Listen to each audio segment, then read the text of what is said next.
안녕하세요, 여러분. 김고은입니다. 저는 오늘 RNN 패밀리들인 LSTM, GRU, 그리고 DRNN에 대해서 수식 없이, 이 부분이 제일 중요한데요. 수식 없이 설명드리고자 합니다.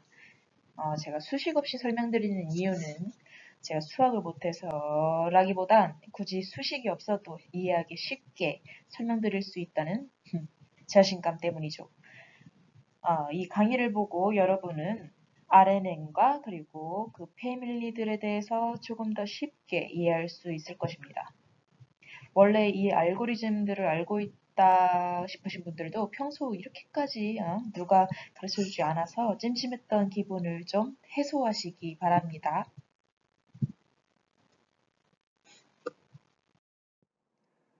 제가 오늘 설명드리고자 하는 알고리즘이 모두 RNN에서 나왔기 때문에 RNN에 대한 간단한 소개와 왜 이런 RNN 패밀리들이 탄생했는지 설명드리겠습니다.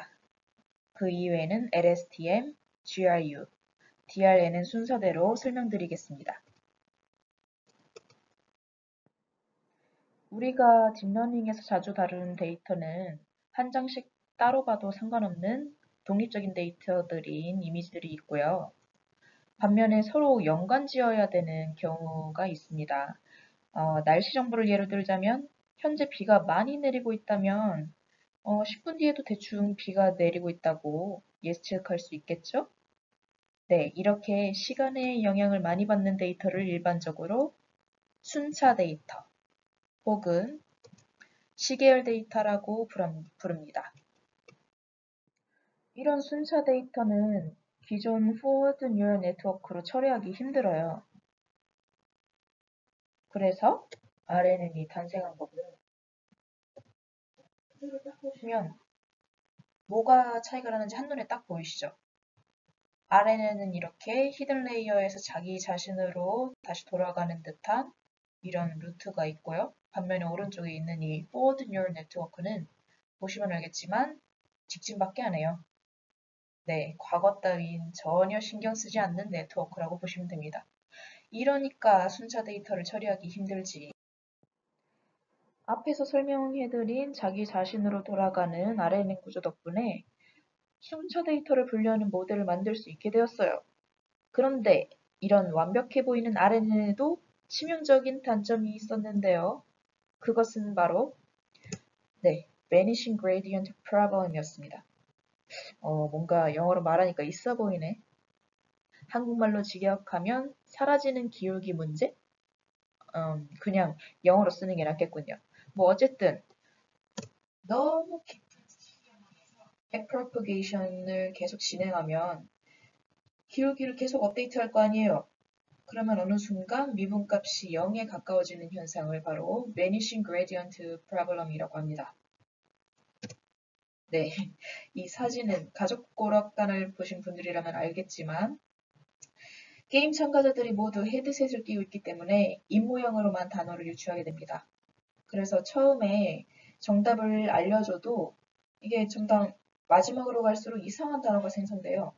아우 동동다리가 아이돌 도라이에서 아기 공룡 둘리가 되는 마법을 보실 수 있는데 이게 정말 Vanishing Gradient Problem 현상과 비슷하지 않나요?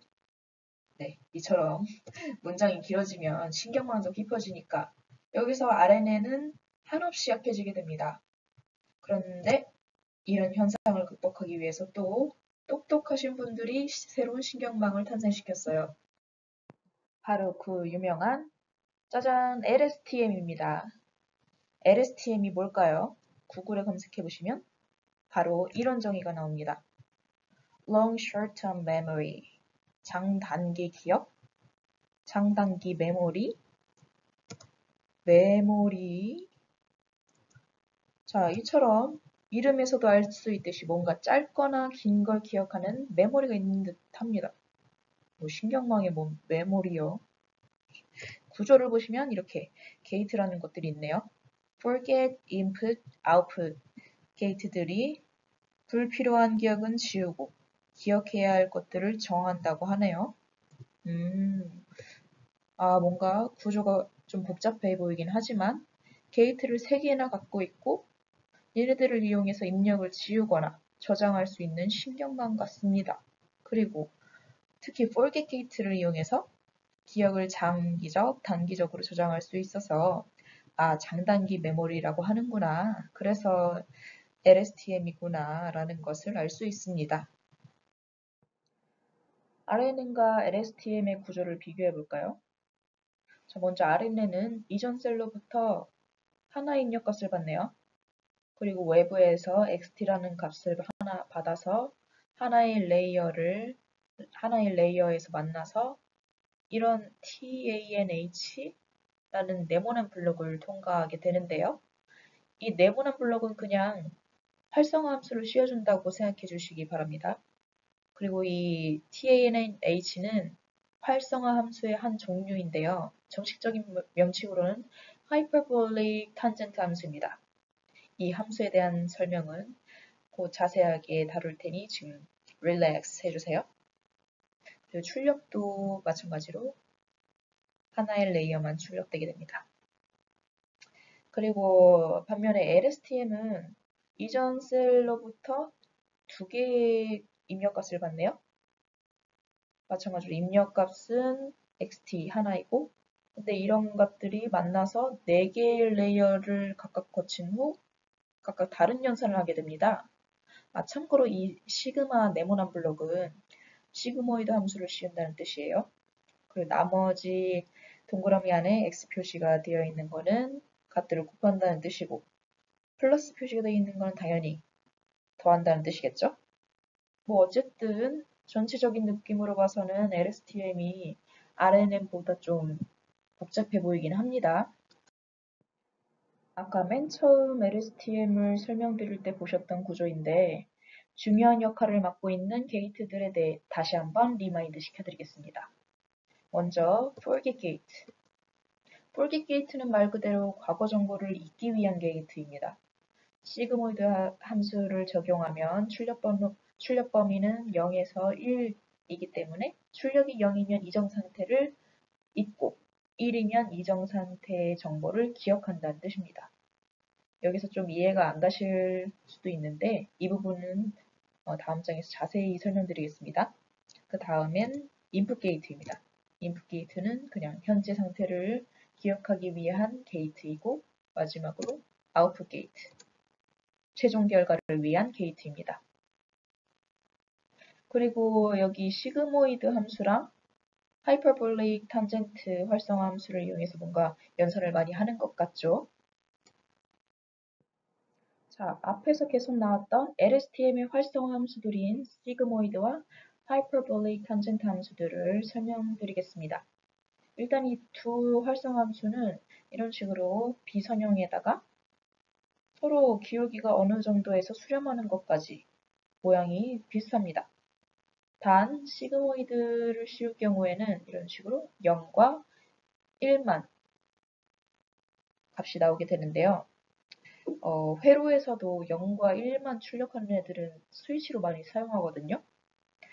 그래서인지 이 시그모이드 함수도 LSTM에서 스위칭 역할을 합니다. 기억을 할지 말지, 정보를 넘길지 말지 이런 식으로의 이분법적인 사고밖에 못하는 함수로 쓰이더라고요. 반면에 이 하이퍼볼릭 탄젠트 함수를 이용해서 활성화시키면 마이너스 1과 1의 값이 나오는데요. 이 값들을 이용해서 스케일을 적용시켜줍니다. 기억을 얼마나 할지, 정보를 얼마나 넘길지 이런 식으로 말이죠. 그럼 이런 활성화 함수들을 LSTM에서는 어떻게 활용할까요? 다음 장에서 자세히 알아보도록 하죠. 네, 계속 보셨던 LSTM의 구조입니다. 왼쪽에 제가 대충 그어놓은 부분은 인풋 값이고 이 부분은 아웃풋 값입니다. xt는 인풋 값이고 xt-1은 이전 히든 스테이트입니다. 여기서 t-1이라고 쓰이는 건 이전 값들이고 그냥 t라고 쓰이는 건 모두 새로운 값들이라고 생각하시면 됩니다. 네, 이거는 c-t는 이전 셀 스테이트고 그리고 아웃풋 스테이트, 새로운 셀 스테이트, 새로운 히든 스테이트입니다. 자, 이쪽으로 다시 되돌아오셔서 인풋 값과 이전 히든 스테이트가 만나서 네 갈래로 갈라지게 되는데요. 저희는 먼저 forget-gate부터 살펴보도록 하겠습니다. 여기서 이 값들이 만나서 땅 들어가면 시그모이드 함수를 만나네요.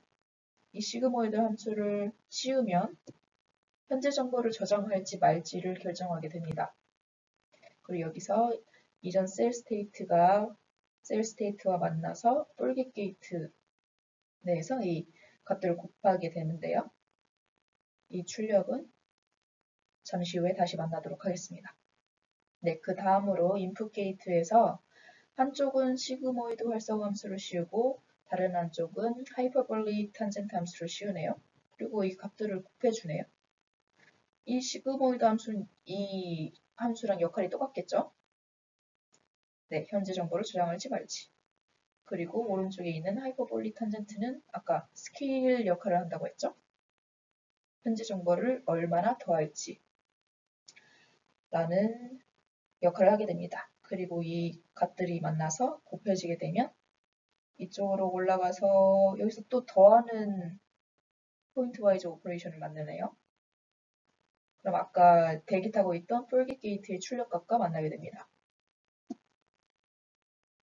그럼 이 두 개가 만나면 어떤 일이 발생할까요?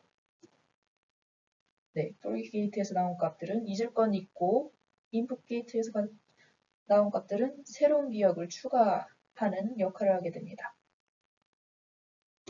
그래서 이 새로운 셀 스테이트로 가는 길은 아무런 걸림돌이 없기 때문에 이미 하나 나갔습니다. 근데 여기 밑으로 내려가려니까 또 다른 연산을 해야 되네요. 그럼 한번 봐야죠. 이 아웃풋 스테이트 안에 있는 레이어로 인풋 게이트와 인풋 값과 이전 스테이트, 히든 스테이트 값이 만나서 또 시그모이드 함수를 또 씌워줍니다. 얘는 어떤 출력값을 출력할지 결정해주는 역할을 하게 되고요. 그리고 이 하이퍼볼릭 탄젠트는 최종적으로 얻어진 이 셀 스테이트의 값을 얼마나 빼낼지 그 스케일을 결정하게 됩니다. 그럼 이 값과 아까 대기 타고 있던 값이 하이퍼볼릭 탄젠트를 거쳐서 여기서 이렇게 왔던 값들이랑 또 포인트와이즈 오퍼레이션을 만나서 또 곱해지게 되네요. 아까 이 뽑아줬던 CT의 값과 여기서 결정된 출력값을 곱한다는 의미가 됩니다. 이렇게 곱해져서 최종적으로 출력이 되는 모습을 보실 수 있습니다.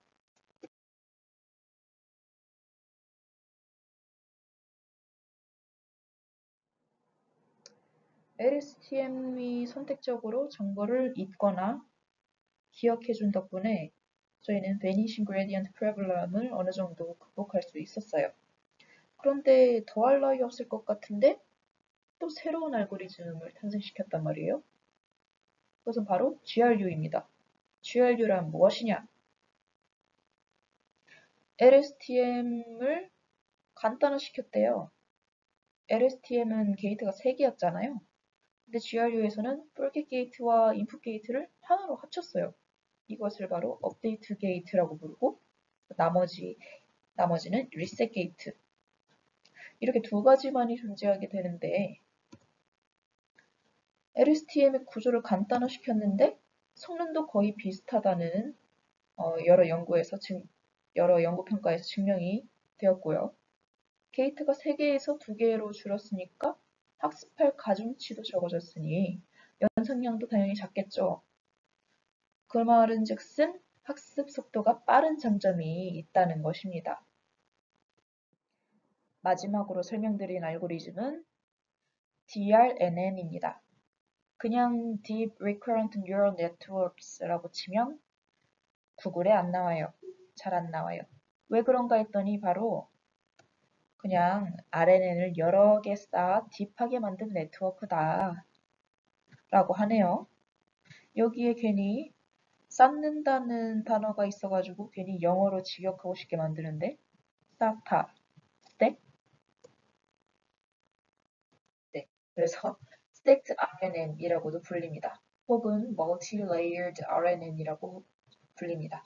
근데 무슨 이점이 있다고 이렇게 쌓는 걸까요? 그리고 무슨 문제를 해결하기 위해 탄생한 알고리즘일까요? 바로 이런 문제를 해결하기 위해서입니다. 보시면 알겠지만 문장이 꽤 길죠? 기존 RNN 패밀리들은 충분히 와이드하거나 딥하지 않으면 긴 문장을 제대로 예측을 못한대요.